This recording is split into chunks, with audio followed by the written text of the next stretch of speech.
நான் வந்து நினைக்கிறேன்னா பக்தனாக இருக்கலாம் என்ன. ஆனால் வந்து இறைவன் வந்து நம்மக்கிட்ட நேராக வரமாட்டார். அதுக்கு தெரியப்படுத்துறதுக்கு தான் சிவன் வந்து ராம அவதாரம் எடுத்தார், கிருஷ்ண அவதாரம் எடுத்தார். ஒவ்வொரு யுகத்துக்கு ஒரு அவதாரம் எடுக்கிறாங்க. ஒவ்வொரு யுகத்துக்கு ஒரு அவதாரம் எடுத்து நமக்கு அதை தெரியப்படுத்துகிறாங்க. இப்போ ராமர் வந்து சொகுசா ராஜாவாக தான் இருந்தார். அவர் காட்டுக்கு போனார். ஏன்? அவர் அனுபவிக்கணும், அந்த கர்ம வினையை அனுபவிக்கணும். அதுக்காக தான் அவர் காட்டுக்கு போனார். ஆனால் ராஜா என்ன, அவர் எப்படி இருந்தார், எப்படி வாழ்ந்தார் அப்படிங்கிறது எல்லாருக்கும் தெரியும். அதே போல் கிருஷ்ணர் பிறக்கும் போதே கஷ்டப்பட்டார். ஒவ்வொரு யுகத்துக்கும் அதே போல் ஒவ்வொருத்தருக்கும் இந்த அவதாரம் எடுத்து இதேமாரி நாங்கள் இறைவனாக இருந்தாலும் சரி இவ்வளோ கஷ்டப்பட்டிருக்கோம். நாம் என்ன கஷ்டப்பட்டோம்? ஒன்றுமே கஷ்டப்படலையே. நம்ம என்ன கஷ்டப்பட்டிருக்கோம்? எதுவுமே இல்லையே. நாம் ஒன்றும் சும்மா சாதாரணம். இறைவன்லாம் வந்து அவ்வளோ கஷ்டப்பட்டு தான் அந்த நிலையை அடைஞ்சிருக்காங்க. ஆனால் நாம் தான் கஷ்டப்படுறோம். என்ன கஷ்டப்படுறோம்? ஒன்றும் இல்லையே. நமக்கு என்ன வேணுங்கிறத இறைவன் கொடுக்குறான். என்ன வேணுங்கிறத இறைவன் நமக்கு கொடுக்க காத்திருக்கான், கொடுக்குறான். ஆனால் போதலை. நமக்கு இந்த கோயில் கட்டிட்டோம், எனக்கே அந்த ஆசை, இன்னொரு கோயில், அந்த பெரிய கோயிலை கட்டணும், அந்த கோயிலை கும்பாபிஷேகம் பண்ணணும், அந்த கோயிலை கும்பாபிஷேகம் பண்ணணும். ஒவ்வொருத்தருக்கும் ஒரு ஆசைகள் இருக்கும். அதே போல் ஒவ்வொருத்தருக்கும் ஒரு ஆசைகளை கொடுத்து இதை பண்ணணும், அதை பண்ணணும் அப்படிங்கிற ஆசைகள் தான் அதிகமாக இருக்குது. போதுங்கிற மனமே இல்லை. அதுக்கு என்ன பண்ணணும்? அன்னதானம் பண்ணணும். அன்னதானம் பண்ணோம்னா அது ஒன்று தான் நம்மளுக்கு போதும், எனக்கு போதும், வயிறு நிறைஞ்சிருச்சு அப்படின்னு சொல்கிறது அது ஒன்று தான். அதே போல் இந்த பசுவுக்கு வந்து அகத்திக்கீரையோ ஏதோ ஒரு புல், ஒரு வாழைப்பழம் ஏதோ ஒன்று கொடுத்தோம்னா அது அவ்வளோ பெரிய புண்ணியம்.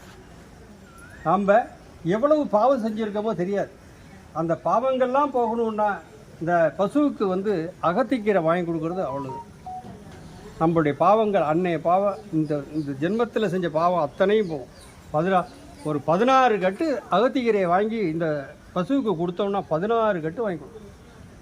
அப்போ அந்த 16 கட்டு இந்த அகத்திக்கீரையை எடுத்து அந்த மாட்டுக்கு கொடுத்தோம்னா நம்மளுடைய பாவங்கள் அத்தனையும் அன்னைக்கே கழியுது அப்படின்னு சொல்லி வரலாறு சொல்லுது. நான் சொல்ல, வரலாறு சொல்லுது. அதே போல் பசுவுக்கு வந்து என்ன செய்யணுமோ அது செய்யணும். அதை முன்னாடியே நம்ம சொல்லியிருக்கோம். இந்த பச்சை பயிறு, பாசி பயிர் இருக்கு இல்லையா, அதில் வந்து ஒரு கஞ்சி மாதிரிக்க வச்சு இல்லைன்னா ஒரு சுண்டல் மாதிரிக்க செஞ்சு அந்த பசுவுக்கு கொடுத்தா அது பெரிய புண்ணியம். பச்சை பயிரில் கொஞ்சோண்டு சர்க்கரையை போட்டு அதை கொண்டு வந்து அந்த பசுவுக்கு கொடுத்தா அவ்வளோ ஒரு புண்ணியம். அதே போல் இங்கே இருக்கவங்களுக்கு ஒரு கிளாஸ் பயிறு கஞ்சி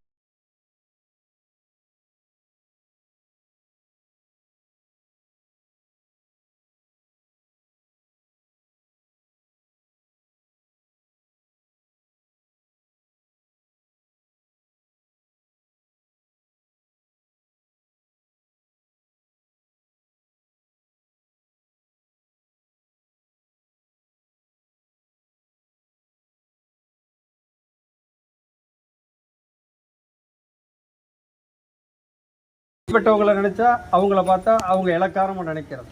அவங்க இல்லாதப்பட்டவங்க அப்படின்லாம் நினைக்கக்கூடாது. இல்லாதப்பட்டவங்கள்ட்டையும் இறைவன் இருப்பான். தஞ்சை அரண்மனை பெரிய கோவில் இருக்கு இல்லையா, தஞ்சாவூர் பெரிய கோவில். அந்த தஞ்சாவூர் பெரிய கோவிலில் அவ்வளோ பெரிய கோயிலை கட்டிட்டாங்க. அந்த கோவிலை கட்டி அந்த ஒரு இடத்த மட்டும் மூட முடியல. மேலே கோபுரத்தில் அந்த மூலையில் ஒரு பக்கம் மூட முடியல. அந்த மூட முடியாமல் அந்த சபதி என்னென்னமோ பண்ணி பார்த்துருக்கான். கல் வச்சா ஒன்று பெரிய கல்லாக போகுது, இல்லைன்னா சின்ன கல்லாக போகுது, அது நிற்கவே மாட்டேங்குது.